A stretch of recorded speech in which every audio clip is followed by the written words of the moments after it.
The Gates of Horn and Ivory, by Francis Rosenfeld. Chapter 7. Behind the Bronze Gates. There was much sound and fury in Hades' chambers the next morning, the clamor of many people speaking in anger, and above them all Persephone recognized the voice of Zeus. She got dressed in a hurry and sneaked into the anteroom of the large conference hall where Hades was involved in some very heated negotiations with an entire delegation of Olympians, which, as an extraordinary circumstance, included Zeus himself. "We're doing everything in our power to retrieve him safely. As I told you, no effort is being spared. But how was it possible, brother? I thought you ruled this kingdom supreme.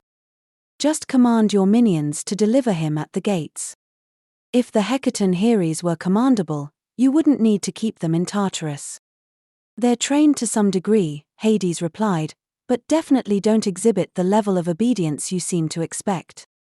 So, you're telling me there is no hope and you can't do anything about this? Quite the opposite, brother.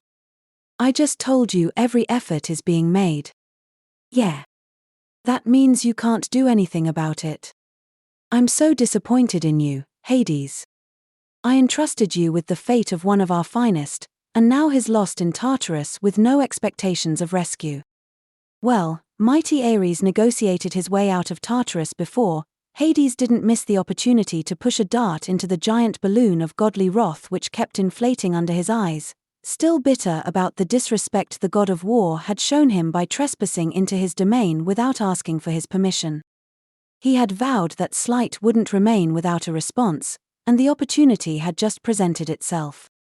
"I'm confident, considering his valor, that, if need be, he could do it again."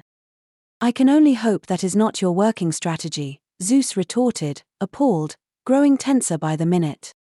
There was no point in trying to put pressure on Hades, who could be more unrelenting than Tartarus itself if provoked, so, loathed as he was to ask for favors, he swallowed his pride and tried to find a friendlier approach.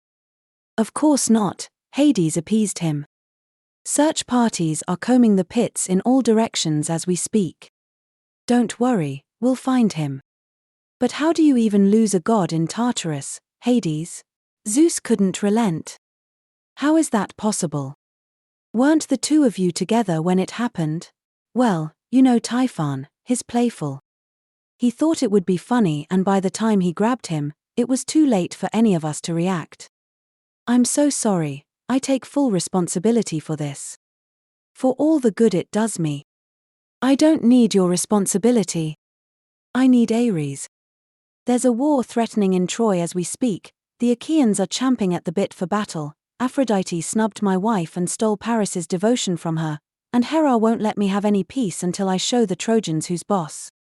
You know about wives, and how you need to keep them happy, Hades," he entreated. He had decided to try a different approach, lest your life becomes rather unpleasant. "Don't worry, brother. We'll find him. Just give me a day or two. I'll get back to you with our findings." Zeus snapped, impatient, and accidentally zapped one of his assistants with a loose thunderbolt. He took a few cleansing breaths to regain his calm before he continued. "A day or two?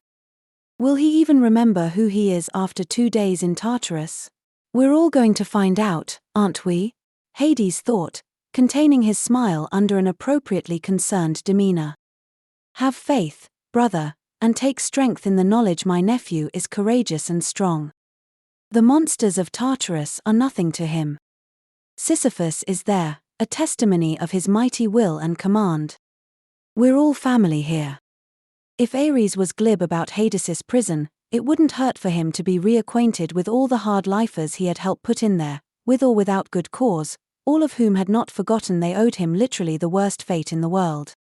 For all his cunning, Sisyphus had not been able to escape death a third time, and was now doomed to push his boulder uphill for all eternity. He didn't have a good motivation to continue doing that, except for avoiding the wrath of the Erinyes, and sometimes he just let it slip backwards to the bottom of the hill, without looking if anything was in its path. Zeus relented, not seeing any benefit in pressing the issue, and left, dissatisfied, with his delegation trailing behind him, as Persephone got out from behind the door to find out what happened. "Don't look so pleased, wife. It was an accident. I'm sure it was, my love. Where is Yardeus? We didn't have time to bring him through the back door. He's still in the asphodel meadows. Although I have to say the poor thing looks so out of it, I'm afraid you wasted a favor, Persephone. He doesn't seem to remember anything anymore. Well, at least he's not in Tartarus. How did you persuade Typhon to pull this prank? Hecate promised him treats. So, what are you going to do now? Why, look for our lost nephew, of course. It's urgent. Say, did you have breakfast? I'd like to join you for that before I start our search. Breakfast is the most important meal of the day. A large group of attendants filled the loggia that was overlooking Persephone's gardens to set the table for a lavish meal, which the two enjoyed together, while various underlings kept bringing word from Tartarus about the status of the search. So, where is he now? Persephone asked, sipping her nectar. Oh, I have no idea, Hades responded, absent-minded. You truly don't know where he is? Persephone's eyes widened with surprise. I told you, it was an accident, Hades responded. Typhon will release him when he tires of his new toy. You know how easily distracted he is. We'll retrieve him in a day or two. Don't worry, love, he's a god. What could happen to him? Oh, I wasn't worried, Persephone finished her nectar. Well, it was so nice we could have a lovely breakfast together, but sadly, the affairs of the kingdom can't wait. Do you have any plans for today? We should go on a trip to the Isles of the Blessed sometime soon. It's been too long. 2 days passed, during which Persephone tended to her gardens, oversaw the production of medicinal salves and poultices in Asclepius' apothecary and conferred with Hecate on proper ritual, while Hades devoted himself to some thorny administrative tasks which had been on the back burner for some time now. With the help of the Muses, the goddess reorganized her musical instrument collection and created an alphabetized catalogue of her paintings, dusted up the scrolls in the poetry archives and researched the medicinal properties for a few healing plants she'd been studying for some time. A new batch of souls arrived, all in need of oblivion and placing, a laborious task which demanded all her attention for a while, and after they'd been all attended to and settled in their new homes she checked Dionysus' list, for the 2,000 souls she had promised him. At the end of this time interval, Zeus returned with all his court, to retrieve a rather tenderized Ares whom the Erinyes had just managed to find. The Olympian frowned at Hades, with silent ire which the latter chose to ignore. See, brother? I told you there was no reason for you to worry.